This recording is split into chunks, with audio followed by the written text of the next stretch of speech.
Same format as last time. Any questions, feel free to fire them off. First lecture we did was Ritalin / central nervous system stimulants. So Ritalin is also known as methylphenidate, as its chemical name. Like I said, it's a central nervous system stimulant, so it increases the concentration of dopamine in the synaptic cleft, which makes you happy. That's what dopamine does. So brief history here. 1961, FDA approved it for children, although it was originally prescribed for narcolepsy in 1955. And that was about the same time as the minimal brain disorder phenomenon came around, which was really kind of a marketing technique to market more towards children, specifically young boys who are overactive. And that's significant because Ritalin replaced what was previously basically industrial-grade tranquilizers to sedate these kids. So a little bit better of poison, I suppose. This is straight from Dr. Z's slides. The take-home message here is Ritalin is very similar to cocaine in its mechanism. Like I mentioned, the main mode is to increase the concentration of dopamine in the synaptic cleft. And what Ritalin and cocaine are both doing are preventing the reuptake of dopamine back into the presynaptic neuron. So the neuron on the top is where dopamine would generally be transported back when it's in excess. And what Ritalin and cocaine is doing is preventing that from occurring. And this is straight from our slides. And this is significant because cocaine is obviously habit forming, and because they share the same mechanism, it suggests that perhaps Ritalin, Adderall, these drugs should also be habit forming. And that's just something to think about as far as safety. This is something that you probably just have to memorize. She goes over the different types of drug advertisements. We talked about the direct consumer drug advertisements and how they're very unique to the United States and also one other nation. So product claim describes the condition and the drug. Help seeking describes the condition but not the drug. And then a reminder ad is simply ask your doctor about Adderall. But it doesn't actually talk about the condition itself. And then you should also know the difference between a print ad and a broadcast ad. The information's right over there. Any questions? Okay, so you only highlighted one article for this section. It's a pretty cool article. It talks about the medicalization of kind of conditions that weren't really considered to be ailments. It talks about like body dysmorphic disorder, mental illnesses. Someone that has medium to low cholesterol still might be needing some sort of medication. So what you should worry about for this article is the mental illness and the erectile dysfunction aspects, not necessarily the cholesterol and the body dysmorphic disorder. But I mentioned it all, the direct consumer advertising was unique to the United States. There's also there's very few countries that actually have that process. You should know what other countries do that. This article discusses that. But that's really it. Just those are the main take-home points. That's actually my last slide as well. So, any other questions? Can you Yes. go back to 2 slides? Right? Yeah. Yeah. Yes. Do you know which other country it was? The direct consumer, she uses this abbreviation DTC, I believe. Direct to consumer advertising. That's just this is a drug that you'll see on TV. Other countries don't actually have that. It's pretty unique to the US. Any others? Yeah. There was like 6. Yeah. Right. So this article talks about conditions that weren't necessarily like medicalized. Like erectile dysfunction wasn't really known as a disease or a condition, and recently it has become that. So that's they did talk about this in this article about Viagra, how it was initially used for people who had hypertension. And then a side effect was the vasodilation of people who had erectile dysfunction. That's what it eventually became marketed to. This article kind of has the whole story, so just read over that. And then mental illness is another aspect. It's kind of similar. Someone who has like ADHD wasn't necessarily considered a condition until they realized this medication could improve people who had those types of situations. Yep. Do we need to know dates? Dates, no dates. I mentioned the 60s and 50s just to give you history about how the drug was developed. We don't need to know it. Anything else? Yep. Which slide? Yeah, this one? Sure.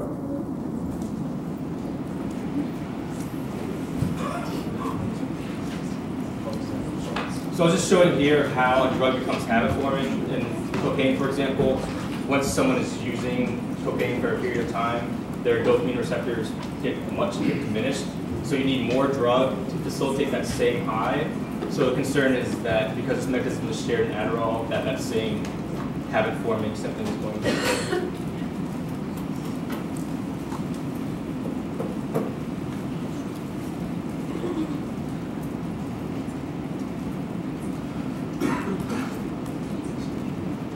Right.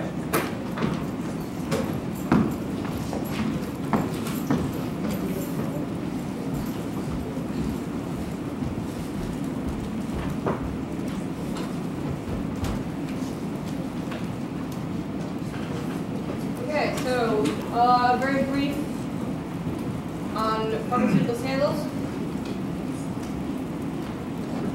So the contaminated drugs video. Remember the pharmaceutical scandals one was like 3 or 4 videos. I believe I posted them. If not, they're in the PowerPoint, and they are accessible through the PowerPoint. If you download it and then click on the video a bunch, it will play. So, contaminated drugs. GSK, which is abbreviated GlaxoSmithKline, big drug manufacturer, they adulterated drugs, right? They are contaminated with bacteria, they weren't the right dosage, they weren't what they said they were falsified in some way.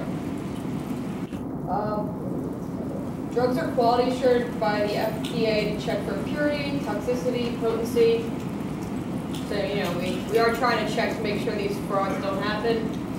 In the Puerto Rican factory, there was a broken system. The lab practices were poor. Enough, you know, it wasn't correct. The record keeping was bad. The measurements weren't right.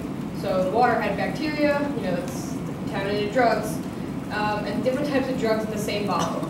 Right? Their sorting processes weren't good. It wasn't well organized. There's a big problem there. So, for example, the antidepressant Paxil. You know, it says its dose is one thing, but instead it was 2.5 times the dose. And then, you know, GSK is trying to cover its ass. They're lying to the FDA, you know, saying this couldn't have happened. So they denied it. They lacked evidence of adverse reactions of this issue, and this was pretty rare actually. So the FDA surveillance factors do not occur often, which is kind of frightening. So this could be happening more frequently than we realize.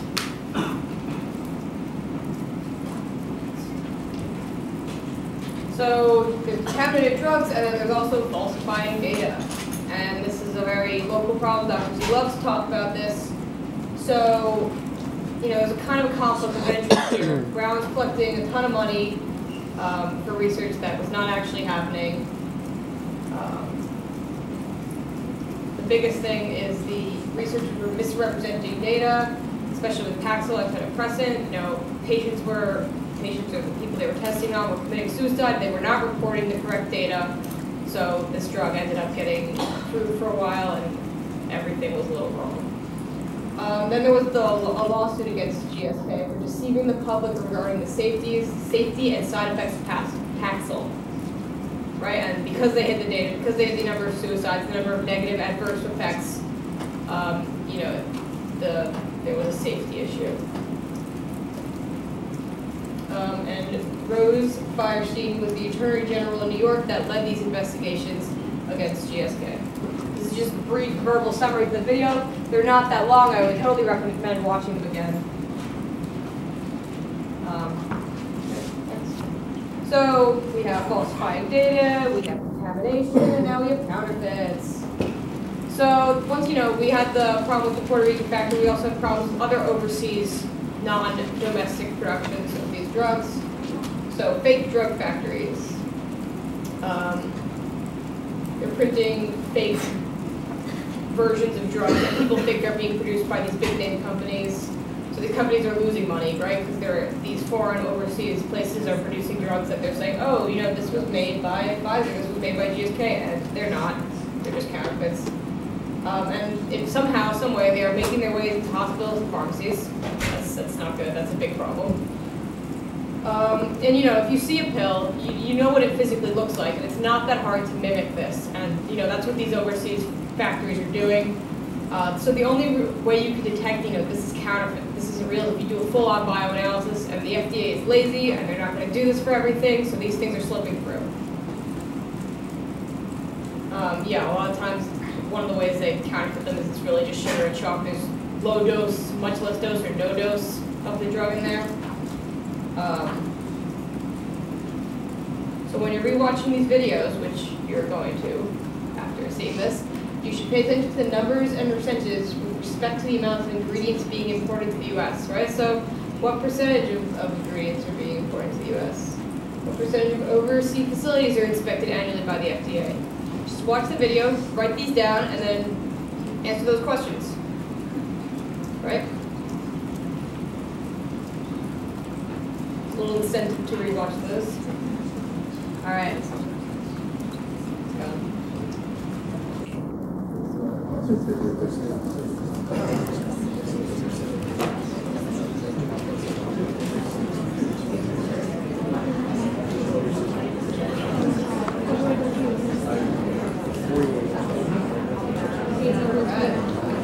My turn. Okay. Those are John's slides. He regrets that he could not be here tonight. So on to the next topic, cognitive enhancement of drugs of abuse. Get started. Anyone have any general questions? So some background neuro, it'll be really brief, just so in case you guys don't have a huge biology background. I'm just going to walk you through this a little bit. So how these drugs work is they change the amount of neurotransmitter in the synapse, and the synaptic space is between these two neurons, which are going to end up signaling, right? So how do we change the concentrations? Well, we can change the amount of drug being pushed into this space and the amount of drug being taken up, right? So if we want more of these signaling molecules because they'll give us the response we want, we're going to push more out. So we're going to induce this presynaptic neuron to churn out more of this molecule, or we can also induce this neuron to stop uptaking it, right? So once it releases it, what the body's natural thing it does is some of it comes back into the neuron, right? Well, if we block those ports, it's not going to go back up. It's going to keep signaling. It's going to keep generating the desired response. This is used for dopamine, serotonin, norepinephrine, you name it. Neuroenhancers. So amphetamines are the original stimulant. They were used in the war.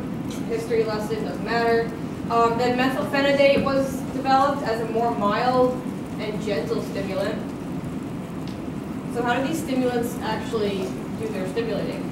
Like I said before, they affect the amount of neurotransmitter available for signaling.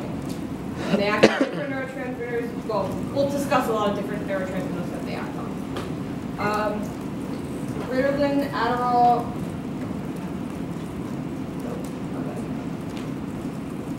Ritalin, Adderall, and modafinil are all involved in boosting synaptic dopamine concentrations, right? So there's a lot of different drugs there to change how much dopamine is in the synaptic cleft, how much dopamine is inducing the signaling. Questions? You don't understand that? So, yeah.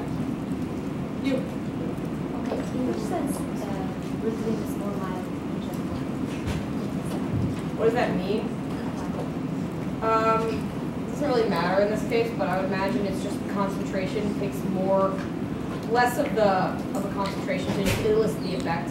Don't worry about I quoted that from Dr. Z. I don't entirely know what she means. It doesn't really matter. Just know that it's a slightly watered down version of amphetamines. Mild and gentle is it's better on the body. It's just better. It's just semantics more about it. So, like I said, how do we do this? How do we increase the synaptic dopamine? There's two ways. Add more. Adderall and other amphetamines, they churn out, they induce the neuron to release more vesicles of dopamine, right?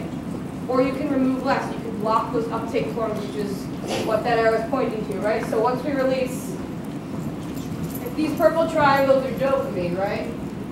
Once we release them, naturally some of them flow back up into the neuron. That's just diffusion, that's just movement, that's how these transmitters work. But if we block those ports, they can't get back into the cell. They're stuck in this spot. They're more likely to bind to receptors on this cell and induce a response. Do Adderall and other amphetamines also block reuptake, or do they only increase the concentration that's being released? Their primary function is to act more. Some of them, there's a huge list of them. Some of them might have a slight effect on the other, but their main effect is that. Adderall, effective norepinephrine. That Adderall affects norepinephrine? I don't think so, but if you do, it'll be in the rest of the PowerPoint. I can't recall off the top of my head.